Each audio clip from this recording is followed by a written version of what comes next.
More than just a cute nod to the turn-of-the-century Rockstar game, the Smuggler's Run update adds a ton of new options and activities to the GTA Online experience. Here's everything you need to know about Grand Theft Auto Online's latest edition. The update is mainly focused on the new air freight business, a smuggling ring run by you and Trevor's CEO and conspiracy theorist pal, Nervous Ron. Ow! Hi! Players acquire and distribute contraband from an aircraft hangar, which also serves as their cargo warehouse and customization workshop if they add that into the hangar. He can really make aircraft fly. That's not what I mean. I mean, he can make aircrafts fly better. To get started in the air freight business, first you gotta buy yourself a hangar. There are 5 available to choose from, 3 in Fort Zancudo and 2 down at Los Santos International Airport. The cheapest option is at LSIA and costs 1.2 million GTA bucks without any add-ons like an apartment or an aircraft workshop. We recommend, however, purchasing one of the hangars up inside Fort Zancudo, since this also comes with limited clearance for the military base, meaning that you won't have to worry about getting that automatic 4-star wanted level for just passing through its airspace anymore. Welcome to Fort Zancudo airspace. You've got a low-level access pass. There are 2 hangars in this area around the 2 to 2.5 million range, but the most expensive one costs a little over 3 and will run up to 5.7 million if you opt to get it with all the fixings. While you certainly don't need to purchase all of the upgrades to your hangar, you'll definitely want to spend that extra million on an aircraft workshop. This will let you repaint aircraft that you already own and make important upgrades to new ones, like adding bomb bays or countermeasures that can help you avoid homing missiles. The smuggling business works similarly to a motorcycle club operation or the cargo sales from the Finance and Felony update.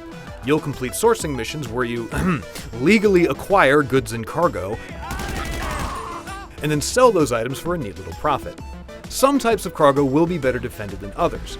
A shipment of tobacco and alcohol, for example, will rarely have the same type of security around them that a load of narcotics or medical supplies would. Each unit of cargo is worth $10,000, and each player in your team can carry 1 case. This means if you're playing solo, you're only going to receive $10,000 worth of cargo per sourcing mission. But you can collect up to 4 units of cargo per sourcing mission, provided that you've got at least that many players on your team.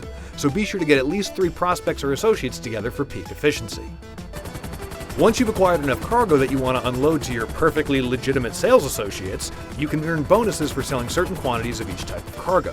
You'll earn a 5% bonus for every 5 crates of tobacco, alcohol, and counterfeit goods you sell, a 12% boost for 10 units of gemstones, arts and antiquity, and animal materials, whatever that is. You can also get higher bonuses for selling off chemicals, narcotics, and medical supplies in high quantities too. Smugglers running solo will want to focus on jewelry, animal stuffs, and arts and antiques, since you get a bonus for every 10 crates of cargo, and that's the max you can move on your own without having to make multiple trips with separate delivery aircraft. Speaking of aircraft, Smuggler's Run introduces a whole slew of new airplanes, helicopters, and gliders. While they're all cool and fun in their own way, there are a couple that you should definitely consider adding to your collection if you can spare the cash. First up is the Nagasaki ULTRALIGHT. This motorized glider may not look like the bane of the skies, but it's a super useful vehicle to pick up, especially when you upgrade its engine with a muffled propeller. Essentially granting you a stealth mode, this upgrade takes you off the radar during your initial takeoff and while gliding around, i.e. not throttling up. Once airborne, you can cruise the skies in secret. You'll notice your map icon starts blinking when the effect is active. Once that starts, the only way other players can detect you is the old-fashioned way, looking up. Of course, if you aren't concerned with the stealth approach, you'll definitely want to consider purchasing the Western Rogue. Running a cool 1.2 million with its trade-in price unlocked after completing just 6 sourcing missions, this sleek, old-timey prop fighter can be outfitted with all the trimmings: bombs, missiles, guns, flares, the works, making it a great option for would-be Red Barons on a budget.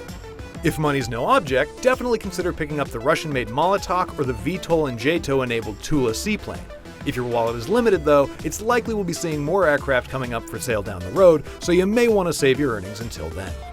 For more on GTA Online Smuggler's Run, including a look at the new survival adversary mode Motor Wars, be sure to check out our full wiki, and for everything else on Grand Theft Auto, or aircraft I guess, stick around on IGN.